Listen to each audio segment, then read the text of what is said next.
नमस्कार, संसद समाचार में आपका स्वागत है। मैं हूं चंद्रशेखर जोशी और आइए सबसे पहले समाचार आपको बताते हैं। लोकसभा के विमुद्रीकरण के सरकार के फैसले को लेकर संसद की कार्यवाही बाधित कर रहे कुछ विपक्षी दलों ने आज भी लोकसभा में नारेबाजी की और हंगामे के बीच अध्यक्ष सुमित्रा महाजन ने प्रश्नकाल चलाने का प्रयास किया, लेकिन हंगामे के कारण प्रश्नकाल बाधित रहा।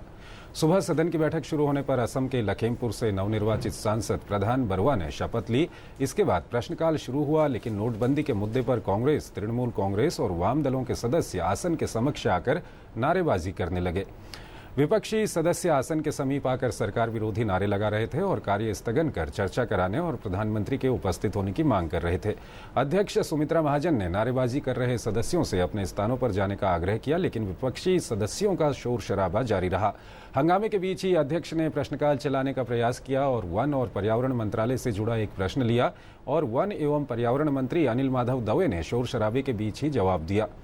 कांग्रेस, तृणमूल कांग्रेस और वाम दलों के सदस्यों की नारेबाजी जारी रही और बैठक शुरू होने के करीब 15 मिनट बाद अध्यक्ष सुमित्रा महाजन ने सदन की कार्यवाही 11:30 बजे तक के लिए स्थगित कर दी।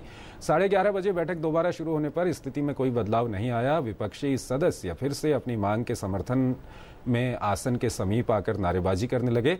अध्यक्ष सुमित्रा महाजन ने फिर से प्रश्नकाल चलाने का प्रयास किया, लेकिन हंगामा और नारेबाजी जारी रही। इससे पूर्व कांग्रेस नेता मल्लिकार्जुन खड़गे ने कहा कि लोकतंत्र में ऐसे नहीं चल सकता और चर्चा के माध्यम से सब कुछ होना चाहिए। हंगामा थमता नहीं देख अध्यक्ष ने सदन की कार्यवाही 11:35 पर 12 बजे तक के लिए स्थगित कर दी।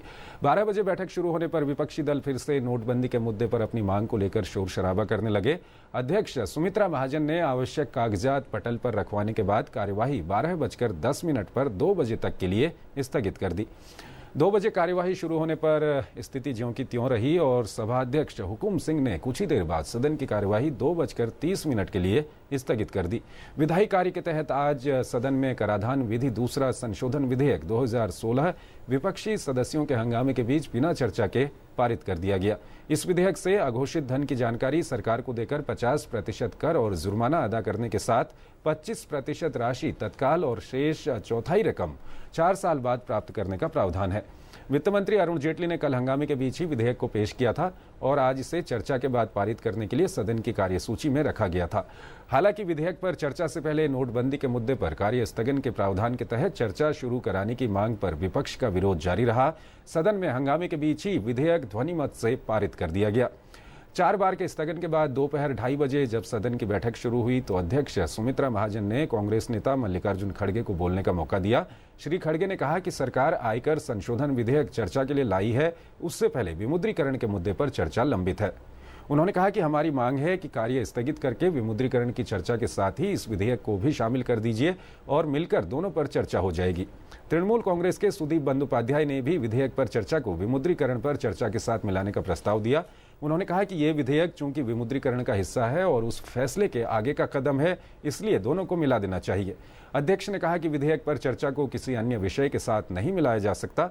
बीजेपी के भर्तृहरि मेहताब ने कहा कि विधेयक पर चर्चा से पहले सदन में कामकाज सुचारू होना चाहिए।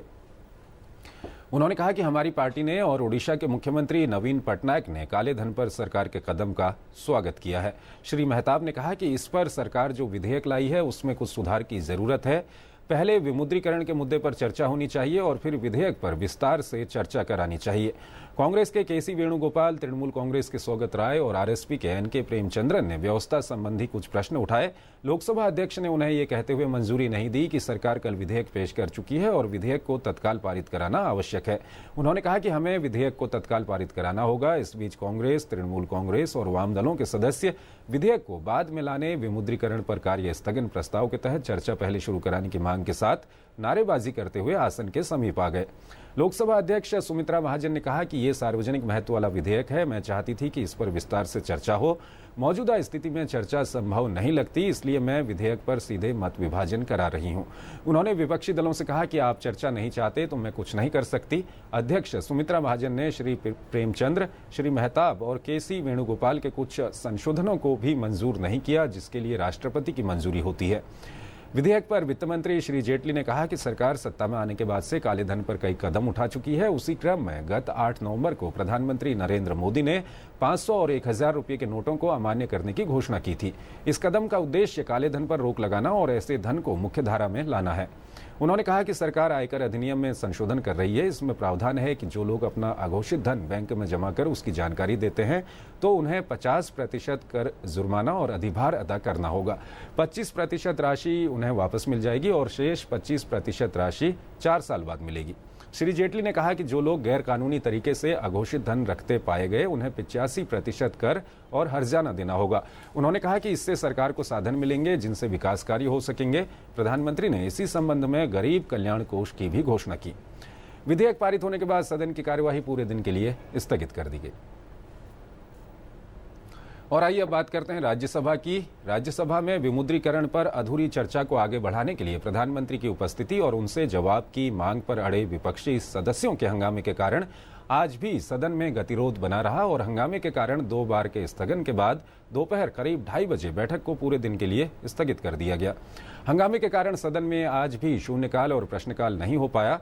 आज कांग्रेस और तृणमूल कांग्रेस के सदस्य बार बार आसन के समक्ष आकर नारेबाजी करते रहे। आज सुबह बैठक शुरू होने के कुछ देर बाद बसपा प्रमुख मायावती ने कहा कि पिछले कई दिनों से सदन नहीं चल रहा है। 1000 रुपये और 500 रुपये के नोट अमान्य किए जाने के बाद उत्पन्न हालात के चलते आम लोगों को हो रही परेशानी के मुद्दे पर सदन में चर्चा शुरू हुई थी, जो अब तक पूरी नहीं हो पाई है।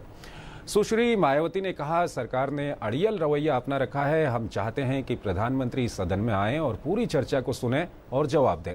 उपसभापति ने कहा कि चर्चा तत्काल शुरू की जा सकती है। भाजपा सदस्यों ने अपने स्थानों पर खड़े होकर चर्चा अविलंब शुरू करने की मांग की, लेकिन मायावती और अन्य दलों के सदस्यों ने प्रधानमंत्री को सदन में बुलाने की मांग दोहराई। सूचना एवं प्रसारण मंत्री एम वेंकैया नायडू ने कहा कि चर्चा अधूरी है और इसे आगे बढ़ाना चाहिए और प्रधानमंत्री चर्चा में हस्तक्षेप करेंगे। उन्होंने विपक्षी दलों के इरादों पर सवाल उठाते हुए कहा कि न तो चर्चा को बहाल किया जा रहा है और न ही सदन चलने दिया जा रहा है, बार बार कार्यवाही बाधित की जा रही है। श्री कुरियन ने सदस्यों से अपने स्थानों पर लौट जाने की अपील करते हुए कहा, वित्त मंत्री सदन में मौजूद हैं। वह आश्वासन भी दे चुके हैं कि प्रधानमंत्री चर्चा में हस्तक्षेप करेंगे। सदन में व्यवस्था बनते न देख कुरियन ने 11:12 पर बैठक को दोपहर 12 बजे तक के लिए स्थगित कर दिया। दोपहर 12 बजे बैठक शुरू होने पर सदन में हंगामा जारी था। सभापति हामिद अंसारी ने सदस्यों से प्रश्नकाल शुरू करने को कहा, लेकिन विपक्षी सदस्य प्रधानमंत्री को सदन में बुलाने की मांग करते हुए अपने स्थानों से आगे आकर सरकार के पक्ष में नारेबाजी करने लगे। सपा के नरेश अग्रवाल ने व्यवस्था का प्रश्न उठाया। सभापति अंसारी ने कहा कि प्रश्नकाल में स्थापित मानकों के अनुसार व्यवस्था का प्रश्न नहीं उठाया जाता। उन्होंने कहा कि प्रश्नकाल में सदस्यों को सूचीबद्ध प्रश्न ही पूछने चाहिए। श्री अग्रवाल ने कहा कि वो प्रश्न ही पूछ रहे हैं। तब श्री अंसारी ने कहा कि उनका प्रश्न बिल्कुल अलग है और वो इसके लिए अनुमति नहीं देंगे। इस बीच कांग्रेस, तृणमूल कांग्रेस और बसपा सदस्य आसन के समक्ष आकर नारेबाजी करने लगे। हंगामा थमते न देख सभापति ने 12:05 पर ही बैठक को दोपहर 2 बजे तक के लिए स्थगित कर दिया। सदन की बैठक जब दोपहर 2 बजे शुरू हुई तब सपा के नरेश अग्रवाल ने व्यवस्था का प्रश्न उठाते हुए कहा कि संविधान के अनुच्छेद 110 में वित्त विधेयक के बारे में व्याख्या दी गई है। उन्होंने आरोप लगाया कि सरकार अक्सर विधेयकों को पारित कराने के लिए उन्हें वित्त विधेयक का रूप दे देती है और वित्त विधेयक में लोकसभा के स्पीकर का निर्णय अंतिम होता है। उन्होंने सुझाव दिया कि दोनों सदनों के सदस्यों की एक समिति बनाई जाए जो ये विचार करे कि क्या इन मुद्दों से सदन की गरिमा प्रभावित होती है या नहीं। श्री कुरियन ने उनसे कहा कि जब इस संशोधन विधेयक पर उच्च सदन में चर्चा होगी तब वो अपना मुद्दा उठाएं। उन्होंने ये भी कहा कि धन विधेयक के बारे में संविधान में उचित व्यवस्था दी गई है। कांग्रेस के राजीव शुक्ला, जयराम रमेश, मधुसूदन मिस्त्री और अन्य ने कहा कि राज्यसभा के महत्व को कम किया जा रहा है और विधेयकों को सरकार धन विधेयक कहकर पेश कर रही है, जो उच्च सदन की गरिमा कम करने वाली बात है। सपा के रामगोपाल यादव ने कहा कि नियम जो भी हों, लेकिन सदन के सदस्यों की ये जिम्मेदारी है कि वो उच्च सदन की मर्यादा, गरिमा और यशस्वी इतिहास को कम न होने दें। श्री यादव ने कहा कि हमारे देश में राज्यसभा पूरी तरह सक्रिय है, इसलिए इसके अधिकार लोकसभा को नहीं सौंपे जाने चाहिए। राज्यसभा वो महत्वपूर्ण संस्था है जो जल्दबाजी में उठाए गए कदमों को रोककर दुरुस्त करती है। श्री कुरियन ने कहा कि सदस्य आसन की व्यवस्था से असहमत हो सकते हैं और इसे गैर सरकारी कामकाज के जरिए उठा सकते हैं। उन्होंने ये भी कहा कि सदस्य अगर धन विधेयक पर चर्चा करना चाहते हैं तो उसके लिए उन्हें नोटिस देना चाहिए। सपा के नरेश अग्रवाल ने कहा कि ये बात उन्होंने इसलिए उठाई है क्योंकि सदन में नोटबंदी के मुद्दे पर चर्चा अधूरी है और आयकर कानून में संशोधन के लिए दूसरे सदन में पेश विधेयक विमुद्रीकरण से ही संबंधित है। उन्होंने कहा कि वो प्रस्ताव करते हैं कि सदन में इस बात पर बहुमत है कि संविधान के अनुच्छेद 110 पर दोनों सदनों की एक समिति बनाई जाए तो धन विधेयक पर फैसला करे। श्री कुरियन ने कहा कि वो प्रस्ताव को अनुमति नहीं दे रहे हैं क्योंकि प्रस्ताव के लिए एक स्थापित प्रक्रिया है। उन्होंने आसन की व्यवस्था देने से इनकार करते हुए कहा कि संविधान में धन विधेयक के बारे में स्पष्ट व्याख्या की गई है और ये भी बताया गया है कि इस बारे में कौन तय करेगा। इसके लिए एक स्थापित प्रक्रिया है। उन्होंने कहा कि अगर सदस्य इससे असहमत हैं तो उन्हें नोटिस देना चाहिए। कांग्रेस के जयराम रमेश ने भी यही मुद्दा उठाते हुए सदन में लाए गए एक निजी विधेयक पर आसन द्वारा पूर्व में दी गई व्यवस्था का उल्लेख किया, किंतु श्री कुरियन ने उन्हें इसकी अनुमति ये कहते हुए नहीं दी कि वो व्यवस्था गैर सरकारी कामकाज से संबंधित थी। उन्हें यदि उस व्यवस्था पर कुछ आपत्ति है तो वो गैर सरकारी कामकाज के लिए नियम समय में उठाएं। उसके बाद उन्होंने विमुद्रीकरण के मुद्दे पर उच्च सदन में 16 नवंबर को शुरू हुई चर्चा को आगे बढ़ाने के लिए कहा और बीजेपी सदस्य दिलीप तिर्की का नाम पुकारा, लेकिन तभी कांग्रेस, तृणमूल कांग्रेस और बसपा सदस्य प्रधानमंत्री को सदन में बुलाने की मांग करते हुए आसन के समक्ष आकर नारे लगाने लगे। अन्य दलों के सदस्य अपने स्थानों पर खड़े रहे और भाजपा सदस्य अपने स्थानों से आगे आकर सरकार के पक्ष में नारे लगाने लगे। श्री कुरियन ने कहा कि वित्त मंत्री ने यह आश्वासन दिया है कि प्रधानमंत्री सदन में आएंगे और चर्चा में हस्तक्षेप करेंगे, इसलिए चर्चा बहाल की जानी चाहिए। उन्होंने सदस्यों से अपने स्थान पर जाने और चर्चा को बहाल करने के लिए कहा, लेकिन अपनी बात का असर न होते देख करीब 2:30 बजे उन्होंने बैठक पूरे दिन के लिए स्थगित कर दी। इसी के साथ संसद समाचार समाप्त हुए। नमस्कार।